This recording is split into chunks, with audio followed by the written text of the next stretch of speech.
Hey, what is up everyone, and welcome back to another video. I want to start this video off by saying thank you for all the love on the last video. I had a lot of fun making that video, so it was really exciting to see that you guys enjoyed it as well. But that leads me to the topic of this video. So in the comment section of the last video, I was left with the question, where did you find the data?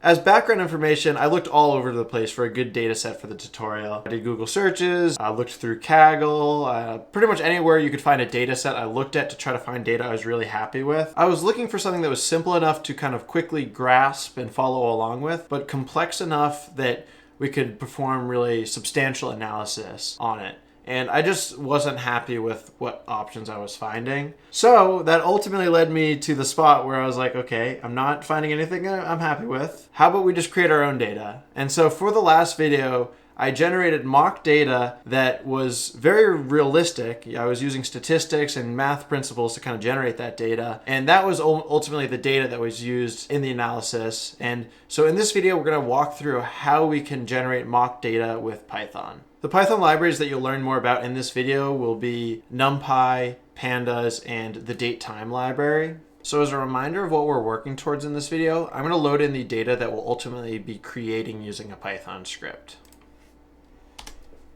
So we have a 6 column CSV that contains the columns order ID, product, quantity ordered, price each, order date, and purchase address.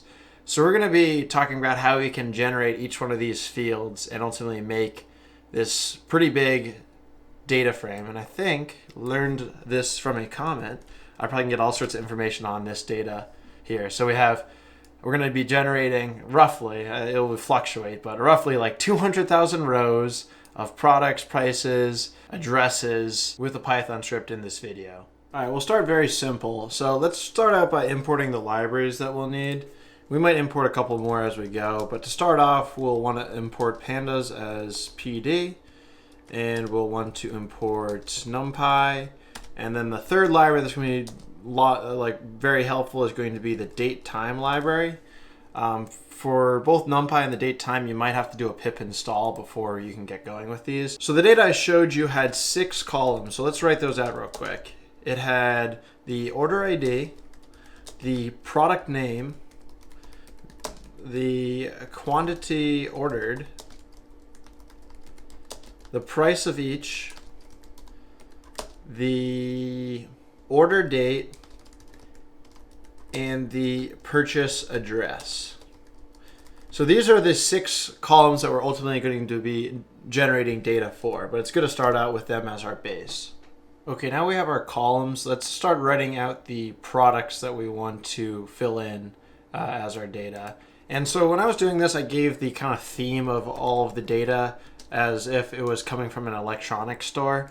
So let's start out by typing some electronic products. So I started with like the iPhone, and basically what I'm doing here is I'm doing a product to price dictionary mapping. So we got our product and we're going to map that to a price. So we have our iPhone, that's roughly $700, and we can do something like Google phone. This is, let's say, $600. And I didn't have like a set list. I was just kind of throwing random electronics into my products that I ultimately wanted to be in my data. And I'm not going to type all of this out, but basically I just brainstormed several products that you would have in a electronic store. And I had a little fun, like with this next item that I put in there. I called it the very bad phone. I didn't want to, give any hard time to Google or iPhone. So for the worst phone, I just named one very bad phone. And I said that was 400. And then let's just paste in the rest of this data. And if you want to access the completed file and get all these products easily, I'll have a link in the description of this video that will go to my GitHub page and you can get this very easily. But here's all the products that we have. With what we have here, let's generate a simple CSV of data.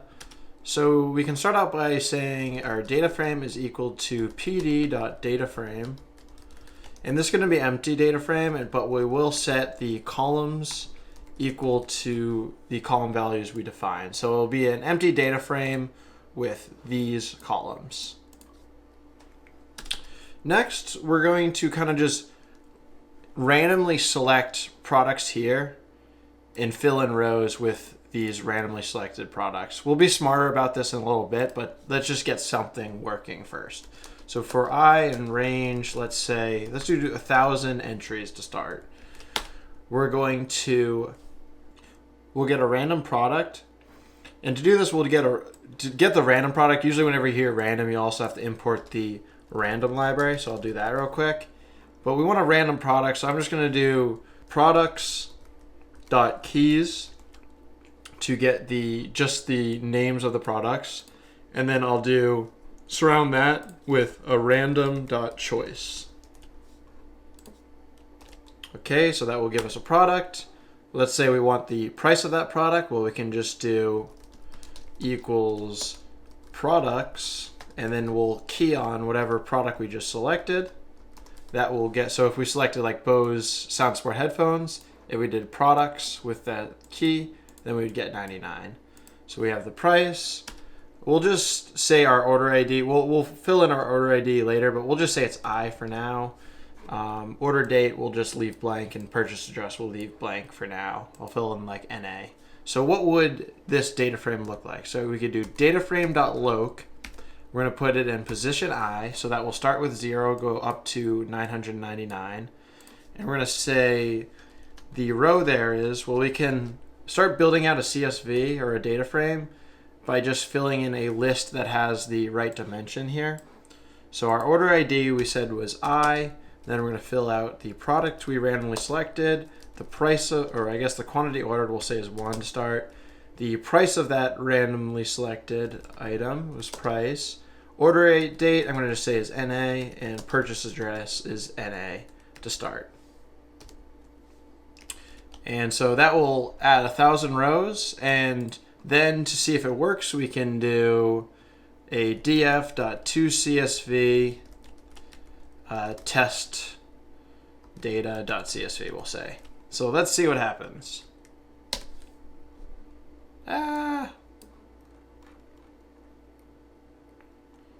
Dict keys is not subscriptable. So I probably could surround this with a list, because it's probably not a list type object first. Then I can do random choice. Cool, finished in 5.1 seconds. So I can open up the folder that I have this file. And as you can see, this file is called generate data. And as you see, we have test data CSV. Let's see what's in that test data. Cool, looks like we have our products that seem kind of random, right? And do they match what we said in our dictionary should be the price of those? Where'd you go? Let's see, let's look at something like MacBook Pro laptop, 1700. And as you can see, it's 1700 in this document as well. So that looks good. So that's a very simple starter data, but we want to make our data more realistic. So how do we do that? The first thing to make it more realistic will be allowing some of these products to show up more in our data than others. So like, it shouldn't just be a random process. You should expect like the iPhone and the Google phone should be purchased more than this very bad phone. And similarly, like AA and AAA batteries, they have such a low cost, they should be purchased more probably than like a ThinkPad laptop. So the question I have for you guys is, how can we make these certain products show up more than others?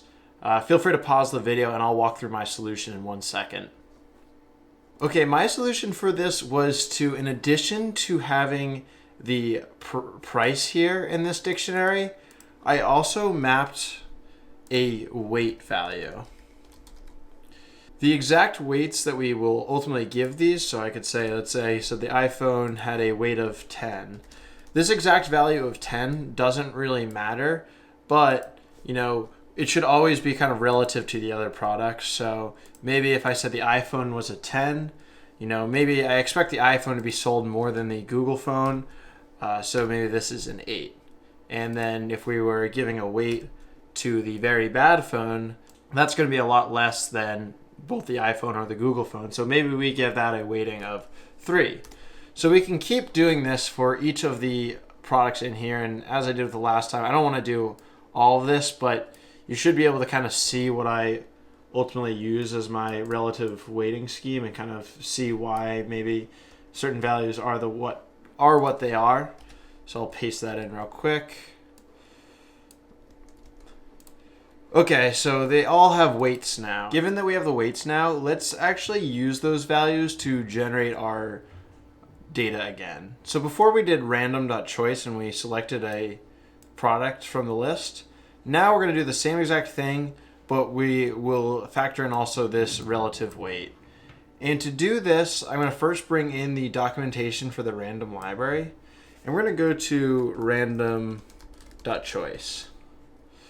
And so, I can't type. Okay, random.choice. So it doesn't tell us much right here, but right below random.choice, notice that there's this random.choices function.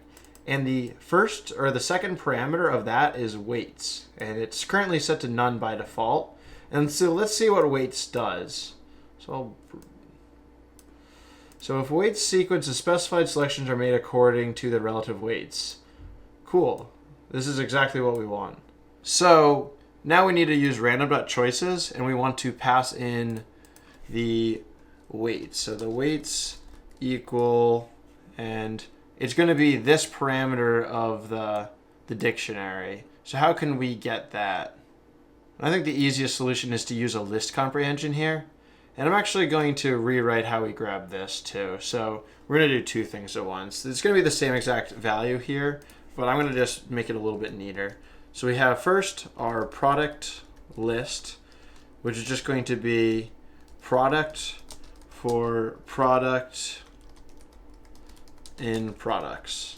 So we did a list comprehension on these products here to just get the key. That's the first thing I just defined. And now we want to define our weights.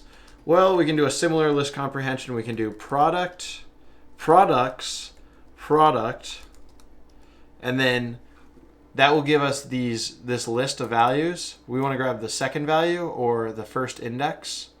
So then we do 1 here, and that will be for product in products. So 2 list comprehensions. I'll pass in the product list, and I'll pass in the weights as weights.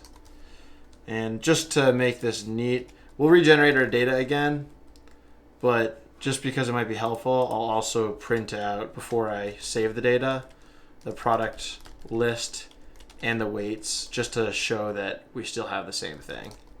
Or that they're right, and we're passing the right thing into this random.choices method. Okay, so cool. Let's run this. We got an error. What is their error? Oh no. Okay, Google phone. Invalid syntax. Okay, why do we have invalid syntax by Google phone? And okay, I see it. I accidentally forgot to add my commas back in. Let's see, it should work now. No, another error. Unhashable type list. Okay, and I think the reason for that is, let's look at the return type of random choices. Does it give us the return type? Return a k-size list. So k is 1, but it's still a list. So what we actually have to do now to get the product is pass in 0, now that we've used random choices instead of random choice. Let's run that again. Cool, we have all of our products. That looks good here. And do the weights match up? They seem to match up. You could double check if you wanted to. But yeah, that looks good. And we can also, if you want to, load up the test data, but I'm going to pass on that for now. It will, reflect these weights. You can trust that random.choices works. So the next question I have for you guys is that in the Pandas tutorial, we didn't just have a test data CSV. We had 12 different CSVs, each representing a different month. So, you would have like our January data CSV, our February data CSV. So how can we go about making 12 CSVs instead of 1? So that's the first problem. And then the second problem is, how can we weight those months and the number of items that are generated each month differently? And one of the key things I want to include here is I want December to have the most items generated, maybe November to be the second most, but then the other months maybe just kind of fluctuate randomly around a certain value. So we wanted to generate data for each month and also have that data kind of fluctuate based on the month. So let's try to do that. Feel free to pause and try that on your own. Okay, to start, I think the first thing we'll do is we'll indent all of this, and we'll basically surround it with another for loop. So we'll do for I in range, and I guess technically maybe this should be, we'll just say for month value and range 1 to 13, because we want to start at 1 and we want to go to 12. So 13 is the first thing that we exclude.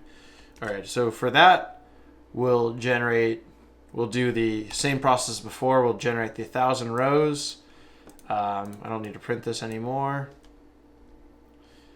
We'll generate the 1,000 rows in our CSV, and also I'm going to have to now pull this empty data frame into happening each month. Okay, we're getting there. Okay, so here we are. Now we have 13 times, or I guess 12 times that we should be generating a CSV. But now we want to populate this name to actually say the month name. And to do that, we're going to import another library. You probably could do it with this Datetime library, but it wasn't immediately clear to me. So I used this calendar library here, and you might have to pip install this. I'm not positive. It might be built in. But what we can do is we can grab the month name by doing calendar dot month name, and then we pass in the month value. So that will give us the month name. And if I want to be creative and use Python 3 to its full capabilities, when I'm saving this data, I could save something like, we'll use an F string here. So F strings are pretty cool if you're unfamiliar, but I'm going to pass in month name directly into the string. But because I use this F right here, I can do this. So now it will save as month name data.csv. Okay, I think that's all we need to do to generate the different CSVs. And then the second step of this problem was generating different values for different months, but we'll do that in a sec. Run. This might take a little bit now because we are generating CSVs for each month.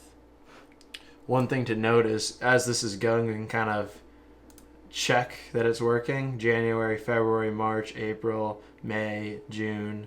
So it is generating these CSVs, and using this calendar method, we were able to get the month name for each of those, and the F string worked well, where we could just use these brackets and pass in the month name like that. So any variable, you can use the whatever you call those brackets and pass in variables. And you can even pass in code into this, which is cool. All right, so how do we take what we just did and now, have more products be included in the CSV for certain months? So this 1,000 will no longer be static. And okay, let's start by breaking it off based on the month. I mentioned that I want December to be the highest value, so I'll make a if statement for if month value equals 12, so the month of December, make high value, just that's a reminder to myself. We also, I think, want to make the value slightly higher at November because things are starting to ramp up for the holiday season. And for the other ones, we'll just kind of randomly choose. So if month value equals, let's say less than equal to 10, just randomly select. And the way we will randomly select, we want some sort of like average value maybe that we're selecting around. And we want the values to kind of appear around that average value. So the way I thought about doing this was using a normal distribution. So a normal distribution is something you often find in data sets and, in the wild kind of with all sorts of different types of data. And it's basically where you find in your data set, there's a mean value that things are kind of circling around, that are kind of being around. And then that's like the peak. So the most value is around this peak value. And then the distribution kind of trails off and curves off around that peak. So we'll select the values of products that we'll generate for each CSV using a normal distribution. And we can do that in code by doing this. So I'm going to say orders amount equals numpy.random.normal. And NumPy offers a lot of good statistics functions and capabilities. So we want the loc to be 12,000, I'm going to say. So I want, on average, 12,000 items. And the scale, so this is like our mean. The scale will be how much is the variance. So the scale we'll say is 4,000. Or the standard deviation, I believe the scale is representing in this library, is 4,000. So we want to generate values that are centered around 12,000 that have a standard deviation and trail off roughly like 4,000. So, and I think that this can give us a float value in addition to integers, and I want to just keep it at integers, so I'm going to just surround this with int. So for month value, you could set this orders amount to a concrete value, but I'm going to just set it also to a normal distribution.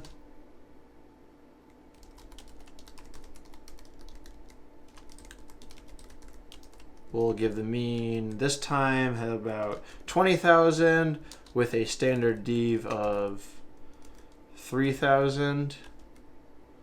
And finally, for the highest value in the month of December, we will say that this is to numpy.random.normal, and we'll give this one a mean of 26,000 and a scale of 3,000 as well. And this is just giving us a really good probability that December will have the most sales, a very good probability that November will have the second most sales, and then for the remaining months, the remaining 10 months, kind of just randomly select a value that fluctuates based on this normal distribution. So now what we will do is replace this 1,000 with our orders amount that we select. And going into this, we might want to actually change this to not be I anymore, but actually be like some sort of order ID, because I ultimately don't want to have collisions between order IDs between months. And right now, this I will reset each time we get to a new month. So let's make this some order ID value. And we'll have to define that up here. So I'm going to say order ID equals, and I'm just going to assign it some random value to start. So 143253 will be our starting value. We'll add that value the first time we are here. And then each time we want to add a new row, each time we basically get through this and add a row, we'll update this order ID to be one more. And that will happen for all of the orders in our order amount. I guess this is orders amount. Cool. So I think that should do what we want to do. And you can run the code again to check. I've been running this forever and it still hasn't finished. So if you ever run into this case, try to ask yourself, like, why is this happening? And I realized that I left this code in here, which probably slows things down because I'm running this iteration a lot, and this does not need to be done each time. I can move this completely out of the for loops, so I can put this stuff up here because it's static. It only needs to be done once. So that is one quick change I could make to make the code run quicker. If it's still running too slow, I can try to do more. But the nature of it is it's going to probably take a little bit of time because we are generating a lot of rows. But if it's unreasonable amount of time, look at what you're doing and see if there's anything you can improve. And another thing you can do, maybe I cancel this build again. You can kind of just keep track of things, and maybe each time you save a CSV, like print month name I'm going to do this in a different string formatting way. Month name finished. And this will kind of just help you know how far you're progressing along. And in January finished, that wasn't too bad. I think it definitely was quicker than before. And this is just going to keep happening.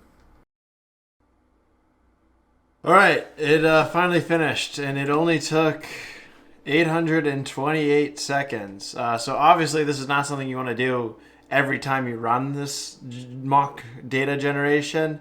So there's a couple of things we can do to like kind of keep our test period small. Like we don't need to look at every individual CSV file to like make sure things are working properly. So what I'd recommend to like do as you're testing is to break out of the month loop while testing. So that will make you only have to do January each time you run it. You also could decrease like this value or these values as you are testing it to make sure things work. But yeah, you're not going to want to spend 800 seconds each time you make a change. But anyway, we have something working pretty well where we're generating a CSV for all the months, and I can show all the months over here. They're all like, this file's, you know, bigger than a megabyte that we just generated. But yeah, we're doing, and that was December too, which is kind of nice. You can see the relative sizes just by looking at the kilobyte values, but it looks like it's working well. All right, the next task I have for you guys is let's try to enter a random address for each row in the CSV that we're generating. So I want a random address for each row in this CSV. So how would we generate random addresses? Feel free to pause and then start up the video. Okay, the way I thought about doing this was I added a function to my code called generate random address. And so what do we need to have in this function? Well, I was trying to think about, okay, I want a random address. I want, you know, like 123rd Main Street, Boston, Massachusetts. I want to be able to generate stuff like that. So to start out, I just did a Google search of the most common street names. And I ended up actually getting a good amount back. So you see right here, like these would be good streets to include if you're randomly generating addresses. But I ultimately found, I think this 538 post that had all of these street names listed. And I just ultimately wrote down these names and knew that when I was generating random addresses, I would select one of these completely randomly. And that would be like the base of my street. So I'll paste in the code to do that.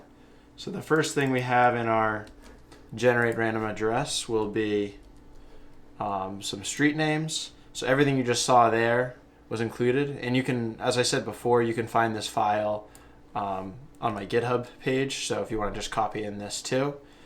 Then I decided I wanted to also have a few different choices for cities. So, you know, the cities I thought to include were San Francisco. These are all US cities. Boston, my hometown. New York City. And then I'll paste in some more. One thing to note is I purposely included for a challenge 2 cities of Portland, one being in Maine and one being in Oregon. And that was to just kind of like throw people off when we were doing the analysis. So we have our cities. With the cities, we need the corresponding US states. So I'll paste in a list of states. So we got our states corresponding to these cities. And then I did get slightly lazy, and I don't know if you noticed this in the data of the last video, but I also found some zip codes associated with each of these cities, but I used the same zip code each time I used a specific city, so I kind of wasn't super precise with how random these were, but it was good enough. It seemed very realistic. If I really wanted to include multiple zip codes, I would have probably mapped city as the key and a list of zip codes as a value of a dictionary. But I was just going to use one value. And note that the index of these different lists are all matching. So San Francisco goes with California and 94016. Boston with Massachusetts 02215, etc. Okay, so we have all the stuff we need to generate our address, and now basically we just need to put it all together. So what I did there was I also used some weights to pick my city. So we'll add in those weights.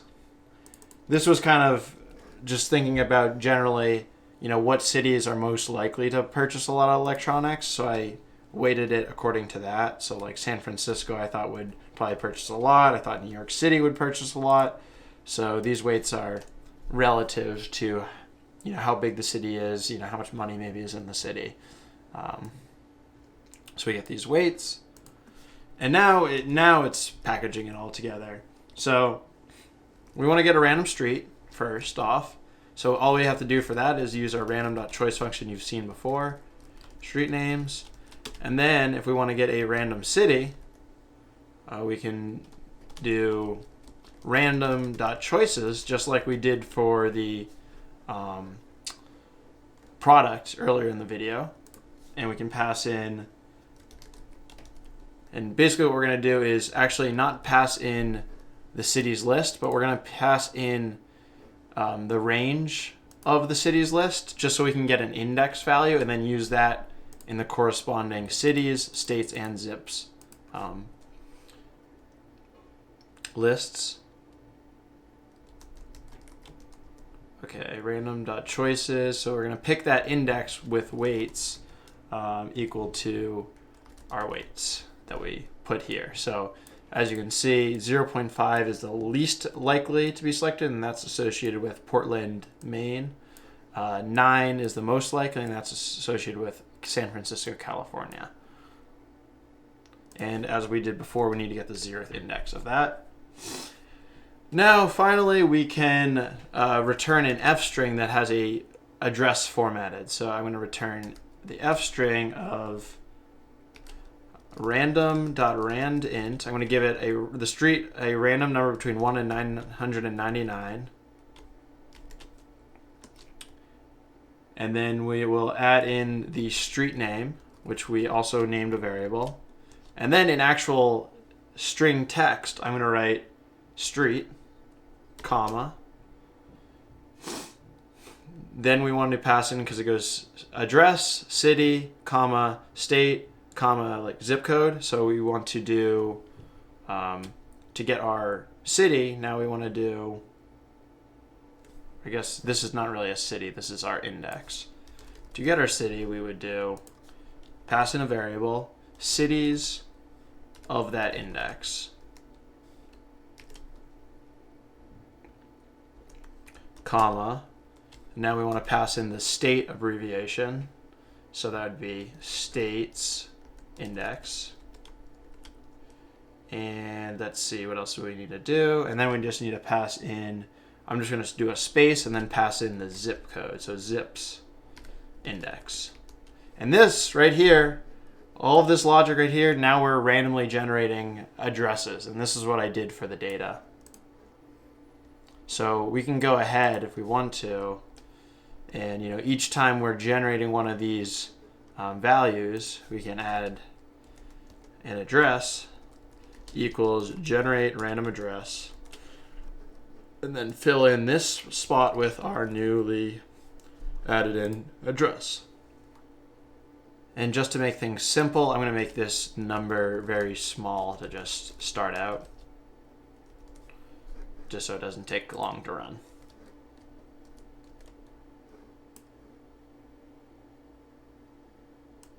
Oh, here we go. Oopsies. That's annoying that it did that. There we go. Cool. So we finished the month of January, and if I load up that data, you can see what the output is. And look at that. Look at these purchase addresses. They seem very realistic, but we just randomly generated them. And I think you would not really notice, unless the only real sign that you would notice is from all these matching zip codes, but they look very realistic. So that's pretty cool. Oh, and look, it looks like we did something wrong with the price each here, so we need to fix that. Let's fix the price That should actually be the 0th index now that we've switched it to using this list. So now we're gonna actually grab the price. Okay, as the next task, let's fill in this last NA and generate random order dates for each of our rows of data. And to make this a little bit more challenging of a problem, I don't want just any date here. I want the times for these purchases to peak around noon and around 8 p.m. And then all other times will kind of circle around those average times. So they'll kind of trail off like this on both sides. So noon and 8 p.m. Those are the peak times I want the times to be generated around, but then to kind of like be spread around that. Try to do it on your own if you want. If not, I'll just dive into how I would go about doing it. Whenever I'm going to work with dates and times in Python, I'm always thinking about using this Datetime library. So we're going to look at the documentation for that in a second. First, let's start writing out the base of a function that we'll use to generate these times. So just like we had generate random address, let's do generate random time. And our ultimate goal is going to be to generate a date in the format, let's say month/day. So we can even say month, day, and then year, and then followed by an hour and a minute. So this is what we're trying to generate. And we want this to average around either 8 p.m. or noon. So that's also what we're trying to do. So let's load in the Datetime library documentation and see how that can help us in this task. Okay, so Datetime library Python. You can type into Google and find this. And I'll make it slightly bigger. Okay. So when you are kind of like start on this documentation page, one thing to notice is all of this stuff on the left. It's super helpful to navigate. So what I see here is I see, some of the preliminary stuff. Then I see time delta objects. We'll get to that in a sec. I see date objects and date time objects. Well, given that we want to generate both a date and a time, what we're going to want to click on is this date time object. So we can construct a date time by passing in a year, month, day, and then optionally hour, minute, second, etc. So that's a good starting point. So let's start by date, which is going to be datetime.datetime. We're going to pass in, let's look at that one more time, year, month, day. So I mentioned that this data is all going to be for 2019. Now we need to get the month. Well, when we're iterating through this loop, we have the month already assigned. So what we'll have to do is pass in the month to this function. So we got month here, we'll say. We can pass in the month now. And now we need to figure out the day. Well, the day should be kind of random within the month. So now we need to figure out how many days are in the given month we have. And we can actually use that calendar library again to do this.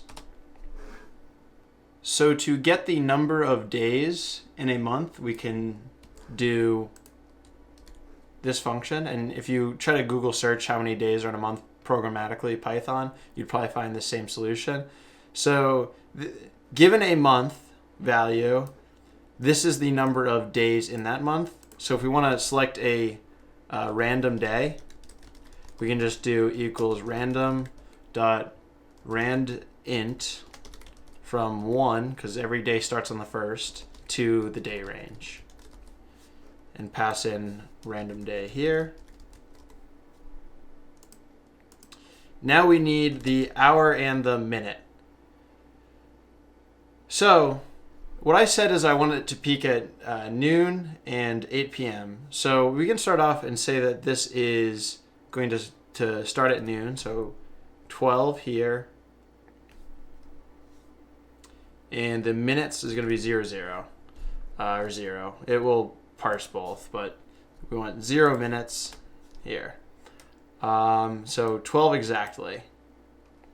And now, starting with just this 12 o'clock peak, how do we add random values around that? So like ideally, we could have some sort of distribution of values around this noon time, But it gets tricky because we're working with dates, not just integers.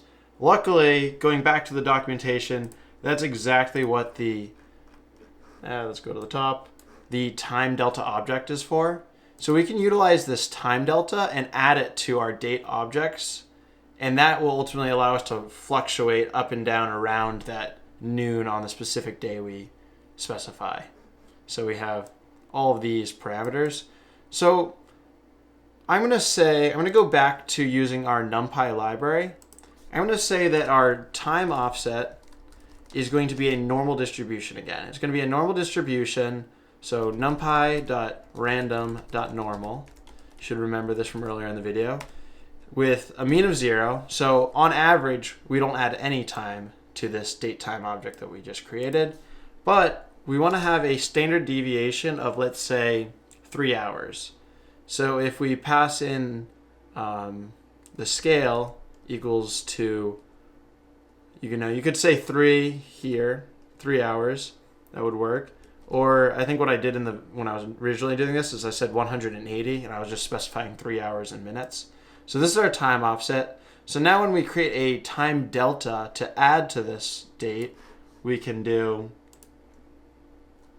final date equals date plus date time dot time delta, and we'll pass in minutes equals the time offset.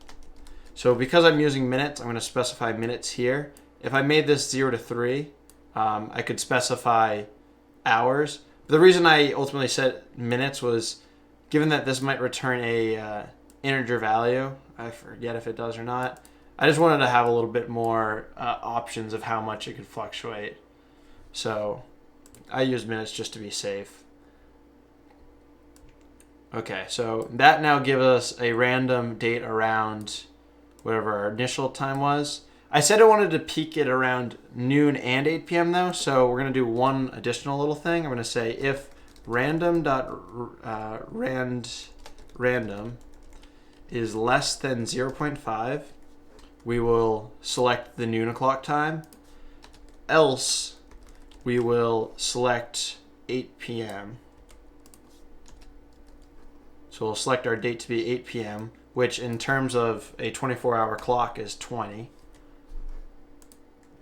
And then this stuff stays the same. So we either pick the peak at noon or the peak at 8 p.m., and then we add that time delta to whichever peak we selected, and that's ultimately what we're generating for times. And this type of stuff, especially with date times, is super useful if you ever have to generate mock data for a job or for an interview or something. This is like a very realistic task that you would have to do to generate data according to times and try to make it pretty realistic. Cool, so this is generating a random time, and now we just need to format it. So to do that, there's also some nice methods within the datetime library. So if I pull up the documentation, I'll just look up format. ISO format, that's not what we want. String format, this is what we're looking for. So basically we can pass in specific ways we want this to be outputted in this. And going here, we get some information on it. So we can pass in these variables to get how we want to format the date. So there's so many options to how we can do this. But as I mentioned, we wanted to get it in month, day, year, hour, minute. So to do that, we can pass in this value. So we can do final date dot string format time, and then we'll pass in, I copied the parentheses twice. Just like that. So these all represent something in the datetime library, and this will now, if we create a date each time we do this, so generate random time, pass in the month. Now if we generate our data and pass in this date, we should get what we want. No. Month is not defined. Okay, month in our case is equal to I. Or I guess, sorry, month value.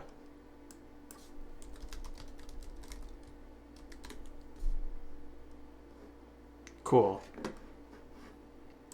We can load the data again. And as you see, it looks pretty good. And I guess the format I used was just 2 letters here instead of 4. But in the documentation, if you wanted to make it a 4-digit year, you could have very easily done that. But this looks pretty cool. So for the month of January, it's generating all those times, and you could probably do a little bit of manual inspection to see if they're around noon and 12 p.m. But also when we do our full analysis in the previous video, you also could see that. The next step we're going to do is generate a more realistic quantity ordered. So when I think about how much you're going to order a product, if we go back to our products, if an iPhone costs $700, you're not very likely to purchase 2 of them, or even less likely, to purchase 3. However, though, if batteries are less than $4, you have a much higher probability of purchasing maybe a few packs of those. Same thing with AAA batteries, and a little bit less likely, but you might buy 2 chargers. What I'm trying to get at is it's really dependent on the quantity ordered of an item is really dependent on the price. So when we're filling out a good quantity ordered for our mock data, we want to be very mathematical about it and make sure that the number ordered varies inversely with the price. So a lower price means a higher quantity ordered, and a higher price means a lot less quantity ordered, usually just 1. So to do that, I used a geometric distribution.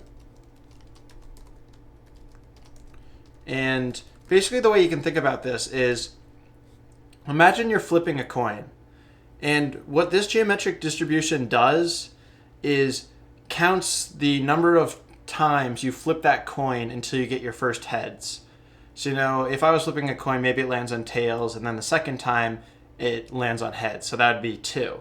So what we do to make this vary with the price is that instead of having a 50-50 heads or tails odds, we think of the chances of heads being 1 minus 1 over the price. So if our item was $2, you could think of the probability of heads being 0.5. So maybe the first flip is tails and then second chance is heads. It's pretty likely that that might be a 2. However, if we increase that price, so imagine the price is now 500. So if this was 1 minus 1 over 500, now we have 499 over 500. And this is the probability of heads. So the chance that you're going to not flip heads on the first go is very small. But it's not negligible. It does happen. Every 500 times you expect to see 1 tails and then a heads. So this is exactly what we're doing with our prices, is the higher prices have a higher chance of hitting heads on the first go. And the lower prices are more likely to flip a few times before you get a heads. So that's how we're going to generate this quantity ordered. So it looks like, what that looks like in code is numpy.random.geometric distribution, .geometric, and then we pass in the probability p, and that's going to be equal to 1 minus, I'm going to just do it with floats just in case some weird rounding errors happen, 1.0 divided by the price. And then what we want to specify, just so this only does 1 iteration, is size of 1, and now we get the 0th index of that. And you can look into the documentation if you want to see exactly what's going on there, but that's a good way to do our quantity ordered. Okay, to finish this video, oftentimes when you're shopping, you're not just buying one item, you're buying multiple items at a time. So let's add that to our data set in a realistic fashion. So for example, if you order an iPhone, you'd likely maybe also pick up a extra lightning charging cable or maybe some AirPods. How can we add this to our code like that? The way I went about it was I just kind of selected a couple items that I knew would probably have some items that they would be commonly paired with. So let's take the iPhone as our first item. We're going to add some code after our initial product purchase, but before we increase our order ID, that adds a couple more, that could potentially add a couple more products to our purchase. So first case is if product equals iPhone, then we want to basically have some chance. So let's say a 15% chance of getting a lightning charging cable. So we could do if random.random. This gives us a random value between 0 and 1. So if we want a 15% chance of something happening, we can do less than 0.15. We'll say we generate a new product that is a lightning charging cable. And we want to make sure that this is copied in the same way it was written up here. So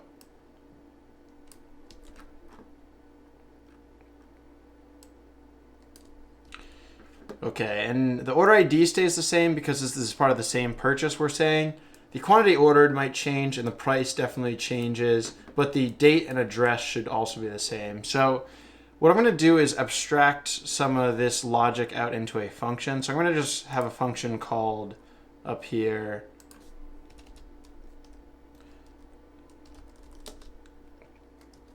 called write row, and that's going to take in an order ID, a product, an order date, and a address, and it's going to generate the list that will ultimately add to our data frame. So basically we just need to copy some of our logic down here up there. So we want to take the price and now move that in here because the price depends on the product. So move that here, we can delete it here.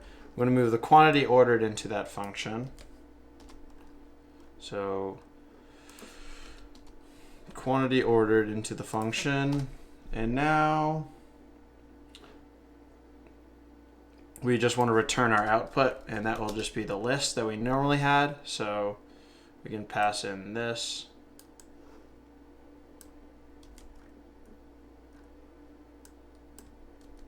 Cool. So quantity ordered, price, everything is there.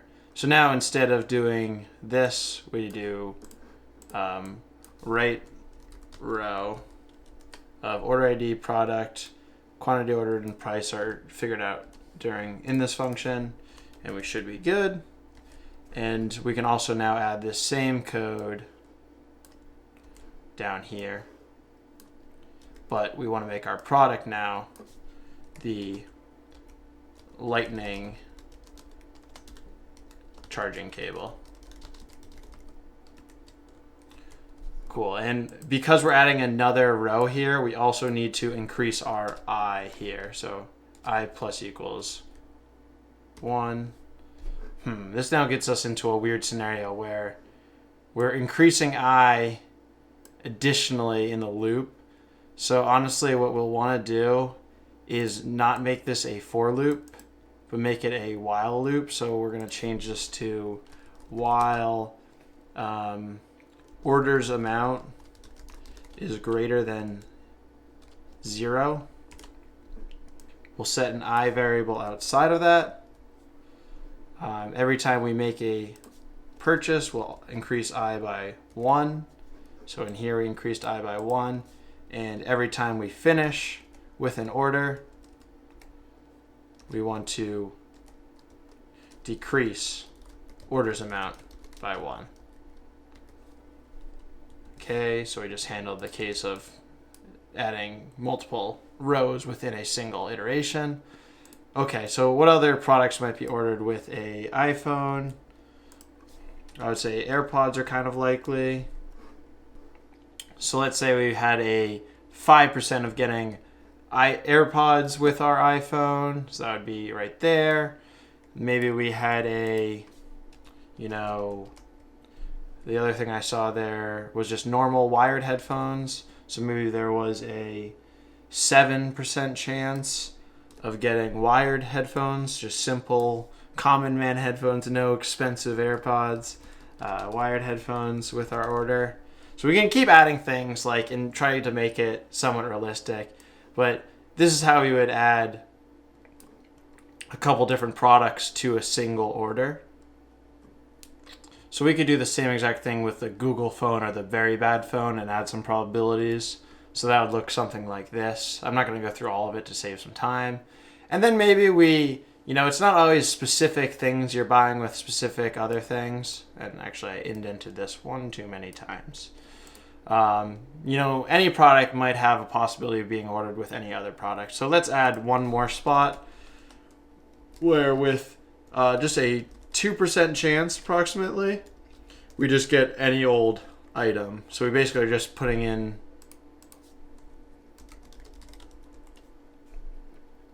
any old item with our initial product that we got up here. And that would look like this. We could say product 2 equals random.choices of the product list with our weights equaling our weights. And we'd have to take the 0th index of that. So exactly what we did up here. And then we would just write the row just like we did before. Cool. So this gives us the possibility of having any items purchased together. That looks good to me. Okay, let's test everything we've done now. And so I'm just going to run this again with 100. We got an error. Product choice is not defined. Okay, so this was just supposed to be product. This was just supposed to be product. Okay, so I just want to double check that it seems like everything's working. Cool. So do we have any order IDs that stay the same? I'm curious. You might not find them here.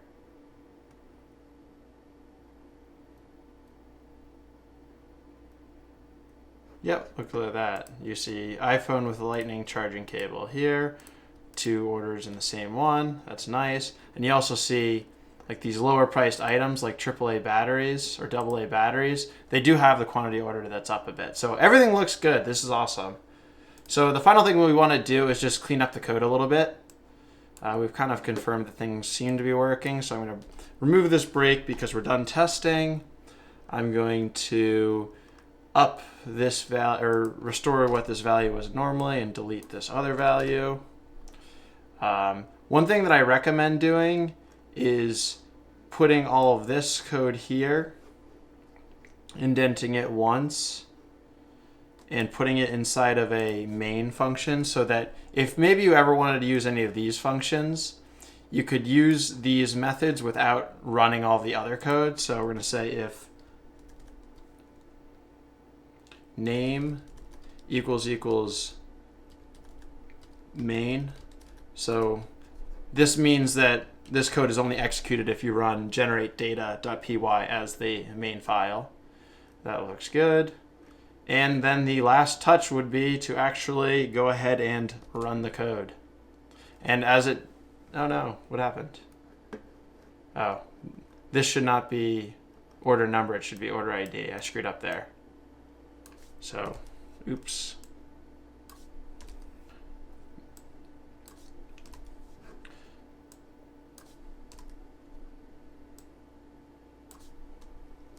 And this should just be date, not order date. Everything else looks good though. That's the curse of copy and pasting. All right, run. Do we get any errors? So see if you get any errors, but I think this is good. This is generating the mock data just like we did for the video, the last video I posted. So nice. All right, with that, we're gonna end the video here. Hopefully you guys enjoyed this one. I do want to say real quick that generating mock data is a very real thing that I've done multiple times in my career as a professional software developer. Oftentimes you might be working on building a dashboard, showing off pretty graphs and whatnot, and not actually have the connection to the data that you're working with yet. So ultimately, to make that proof of concept dashboard, you need to make your own data. You need to generate mock data. So this is a very realistic thing that you do. I'm gonna be back with some new videos soon. I'm trying to make 2 videos a month, so try to hold me accountable to that. I think the next 2 are gonna be everything you need to know about classes in Python and probably a neural network tutorial in Python and maybe TensorFlow or PyTorch. If you did enjoy this video, make sure to throw it a big thumbs up and also subscribe if you haven't already. Also, if you're curious to kind of see what my day-to-day life looks like, make sure to check out my Instagram and Twitter. All right, that's all I have, guys. Thanks again for watching. Peace out.